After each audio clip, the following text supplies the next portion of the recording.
கிண்டி பூங்காவில் பறவை காய்ச்சல் ஸ்ப்ரெட் ஆகிட்டு இருக்க நியூஸ் வந்து ரீசெண்ட் டைம்ஸில் பார்த்துருப்பீங்க. அங்கே வந்து 40க்கும் மேற்பட்ட பறவைகள் உயிரிழந்திருக்கு.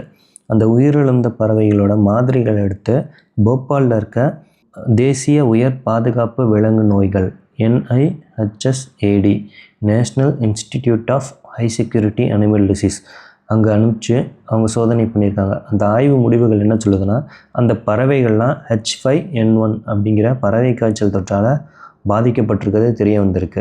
இந்த NIHSAD அப்படிங்கிறது எதன் கீழே இயங்குகிற ஒரு ரிசர்ச் இன்ஸ்டியூட்னா ICAR Indian council of agricultural research.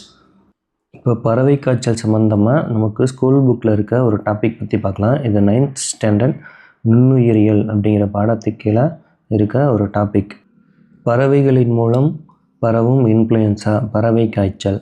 இந்த நோய் வெளிப்பட்ட போது எங்கெங்கெல்லாம் பாதிச்சுன்னா ஆசியா, ஆப்பிரிக்கா, மத்திய கிழக்கு மற்றும் ஐரோப்பாவில் சில இடங்களில் மக்களை பாதிச்சிருக்கு. இந்த இன்ஃப்ளூயன்ஸா வைரஸ் H5N1 அப்படிங்கிற ஒரு நுண்ணுயிரியால் இது ஏற்படுது. நோய் கிருமியோட அடைக்காக்கும் காலம் வந்து 2லிருந்து 7 நாட்கள்.